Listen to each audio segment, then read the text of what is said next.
مشاهدينا طبعا مواهب دائما تكون حاضره في كل وقت، وقبل طبعا فتره انتشرت وايد فيديوهات تصوير مع الكويت عن طريق الكاميرا الفانتوم، ما ادري هاي دعايه ولا لا.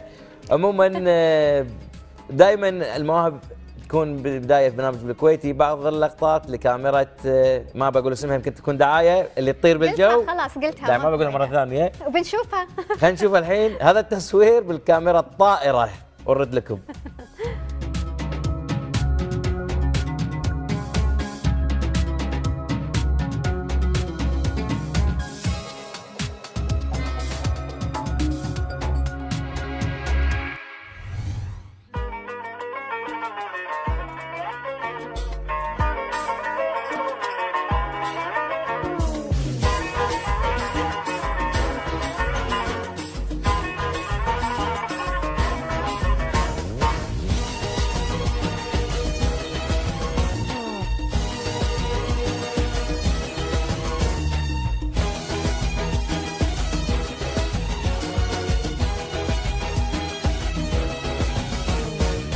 دارنا ما مثلها بين الديار، لا حشا ما مثلها في الكون صار، يا عساها من عمار في عمار. قولوا امين قولوا امين قولوا امين امين، قولوا امين قولوا امين قولوا امين.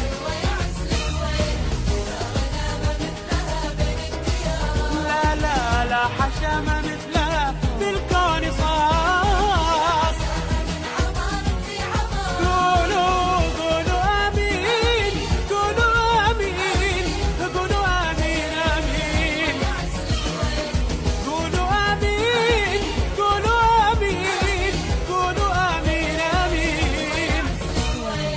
عاشقوا ناصر لنا درع الحصين، وابو فيصل راعي العهد الامين، كلنا في ظلهم متكاتفين. قولوا امين قولوا امين قولوا امين امين، قولوا قولوا امين قولوا امين قولوا امين.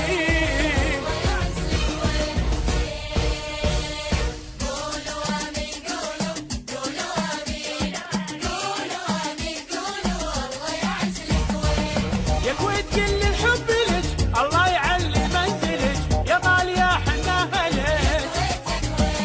رفرف على بعزك ولاح، في ظل دايمنا صباح، دامت لياليك الملاح.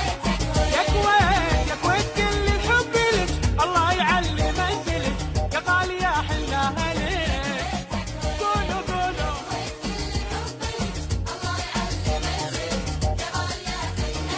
يا كويت يا كويت. هذه كانت بعض اللقطات بكاميرا ضيوفنا حسن البناي ومحمد القطان، أعضاء الفريق الكويتي للتصوير الجوي. حياكم الله. حياكم الله. الله يحييك. هلا فيكم والله. في البداية نبي نعرف الموضوع هذا هواية ولا احتراف والله هي هوايه يعني تحول إلى احتراف؟ وبدا صار بعدين احتراف طبعا.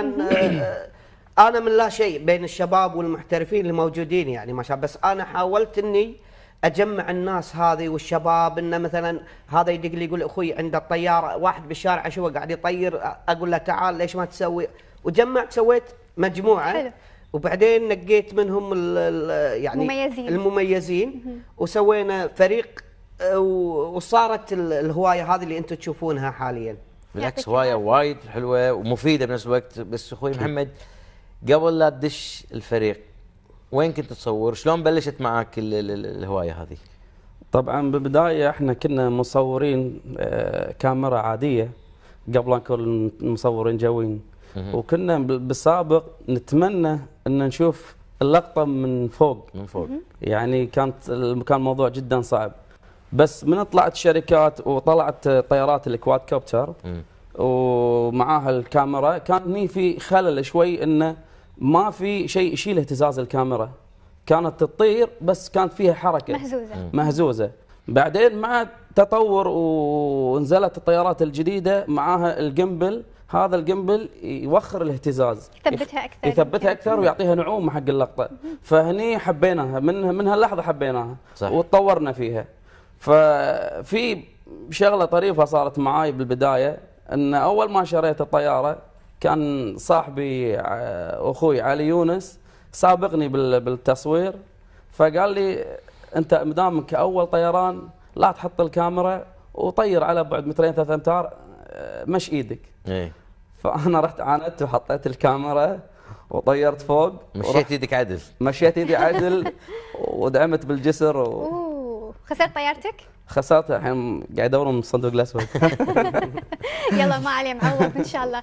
بس اخوي حسن، هذا النوع من التصوير هل يحتاج دراسه ودورات ولا ممكن اي شخص يمارسها؟ شوفي، هي اهم شيء الواحد بس يعرف ان انا وين اطير. هي ما يبي لها لا احتراف ولا يبي لها شيء، بس الاحتراف بالتصوير. نوع الكاميرا انا شنو احتاج، شنو افضل، شنو كذا. الطياره سهله حاليا ما شاء الله، يعني اكثر، يعني مو اكثر، اقول وايد بنات وايد حريم يطيرون اللي هي الفانتوم لانها وايد سهله. ايش قصدك وايد بنات وايد حريم؟ لا يعني هم ناقصين، يعني ايش قصدك؟ لا، يعني ايش قصدك؟ ان هي لا مو صح. ان مثل طياره صعبه، فهي مثل يروحون الشاليهات، شاليهم ولا بالمزرعه ولا بالجاخور ولا بالبر ولا على البحر. فهذا دليل انها سهله الحين. ودها هي تطير، ودها تسوي شيء، فصارت لقيتها انها وايد سهله. يعني حلو. من التوهق طفي الريموت، هي بنفسها ترد مكانها وتنزل. حلو. هي هذه الميزه اللي فيها، ان طف الريموت.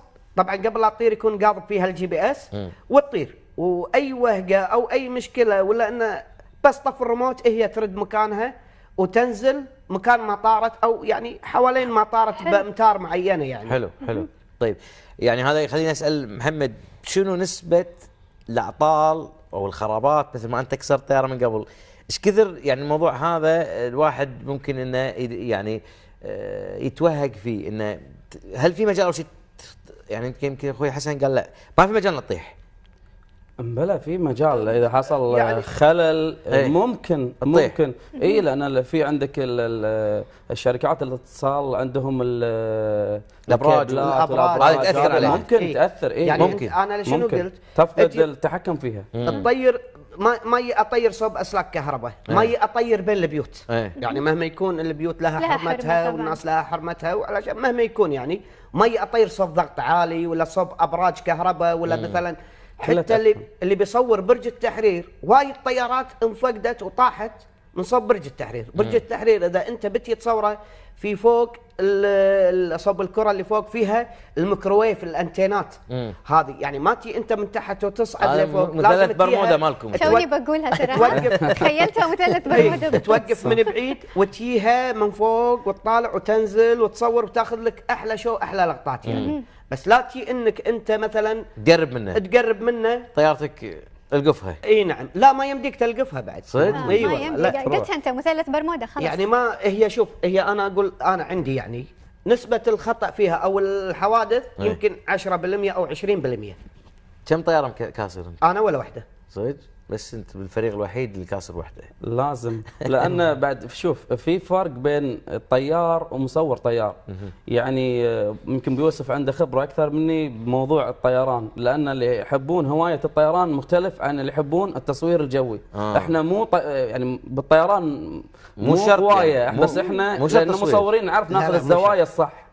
ففي اختلاف بين الاثنين يعني ابو يوسف ما قصر، مسوي جروبين، جروب حق الطيارين وجروب حق مصورين الطيارين. في فرق بين النادي العلمي يمكن قبل. انا قبل من النادي العلمي عنده خبره. زين بس شنو انواع الطياره هذه؟ اكيد لها اكثر من نوع، ومثل ما احنا شايفين الحين بالاستديو في حجم صغير في حجم اكبر. يعني كل شيء له يعني حق التصوير يعني كل شغله، يعني مثل الصغيره هذه الفانتوم قال اسمها لا انا قلت فانت ما قلت شركه. اسم الطياره هذه اكواد كوبتر نقول الصغيره لها تصوير اماكن معينه يعني. عندك اللي يمها هذه اللي بالنص، هذه قيمتها الكبيره 15,000 دينار. هذه بالاجهزه اللي فيها، لانها تنقل لايف حق التلفزيون. لايف. يبينا واحده حق القناه. هذه عرضت بتلفزيون الكويت لايف في الاعياد الوطنيه. تنقل عن طريق شنو؟ عن طريق السياره الاستديو اللي متنقل هذا SNG يعني في اي. لا هذه ما فيها SNG، لا عن طريق سياره SNG اكيد لازم هي تكون عن طريق هذه مجهزه من كذي، هي غاليه وتشيل كاميرات، حتى كاميرات سينمائيه يعني.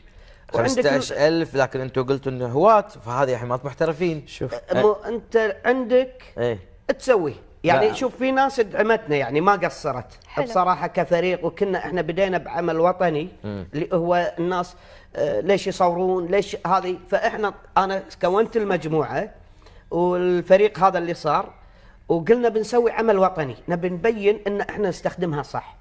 فاحنا استخدمناها بالتصوير الاعياد الوطنيه، ما الاعياد الوطنيه والمسيرات والابراج وزينه الكويت. حلو. فبينا حق الناس ان احنا يعني نستخدمها صح. جميل. بالضبط صحيح. هي رساله. عموما محمد عندك شيء تبي تقوله؟ لا انا بغيت اقول على نقطه انها طيارات مكلفه. وايد يسالونها الاسئله. هي ترى في البدايه صحيح ان الاجهزه هذه مكلفه، بس انت لازم تحط ببالك اذا انت تتميز بالشغله لازم تطلع شيء زين. اذا طلعت شيء زين ممكن يجونك الشركات المخرجين، يبتدي الموضوع يتحول من هوايه الى شيء تجاري. شيء تجاري. فهني يبتدي الموضوع ان تبدين تعوضين التكاليف اللي انت حطيتيها على الطياره. فهذا المبدا. ابو يوسف الحين المجموعه كم عضو فيها؟ حاليا الفريق هذا 20 شخص. 20.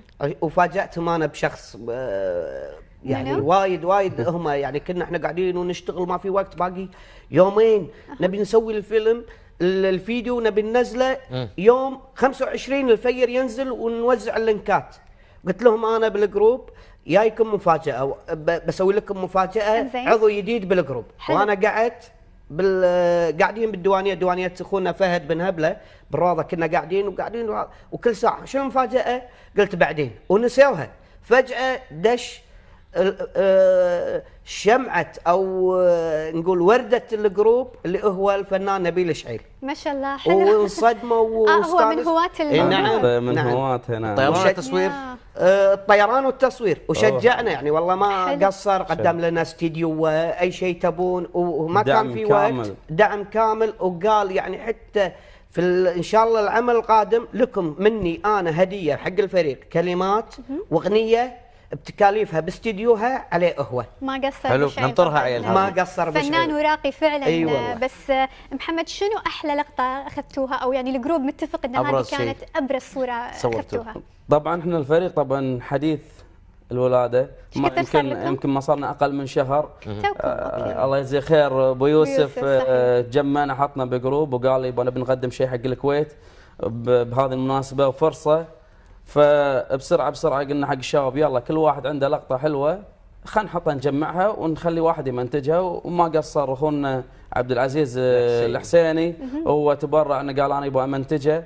وخلال والله يومين ثلاثه قدرنا ان نمنتج ونسوي هالعمل، وهذا اقل شيء طبعا نقدمه حق الكويت. طبعا. ودخل علينا ناس ما قال. اول تجمع كان لنا بديوانيه اخونا فهد، ودخل علينا هذا العمل اللي سويت هذا. لا مال حرف الكي. لا هذا حرف الكي مال كي او سي اللي سووه. اي هذا هني يوم موسوعه اكبر جينيس. حرف كي. نعم. هني كانوا قاعد يعدون الاشخاص عن طريق الطياره السباير اللي هي الطياره البيضاء هذه. حلو. اللي تحت. فيعني هذه هم مشاركه. فهم ما كانوا حاسبين حساب شنو يعدون؟ لا ان كانوا قاعد يعدون وبطريقه ما ادري شلون. فكانت هذه اللي موجوده مالت الموسوعه شافت السبير طلت بالشاشه كانت تقول لهم ابي هذه، وقاعده تعد بالشاشه يعني ما ادري اذا حطوا ولا هذا. كانت قاعده تعد من الشاشه. نعم. من شاشه الايباد اللي متوصله على الريموت. حلو. وقاعده تعد. وفعلا يعني وايد قاعد نخدم الكويت يعني. ان شاء الله اكيد دائما وناطرين عملكم الجاي عاد. اكيد فبراير ان شاء الله اعداد اكثر اكيد ان شاء الله. اخوي حسن البناي ومحمد القطان من الفريق الكويتي التصوير الجوي شاكرين حضوركم، نتمنى لكم فعلا التوفيق ونشوف اعمالكم ان شاء الله. واذا عندكم تصوير حلو ترى القناه تبيه. حاضرين لكم. احنا اي شيء يخدم الكويت احنا مساكم على القوه ان شاء الله. مشكورين ما قصرتوا. الله يسلمك. عموما نطلع فاصل، لكن واحنا طالعين فاصل راح نشوف هذا العرض.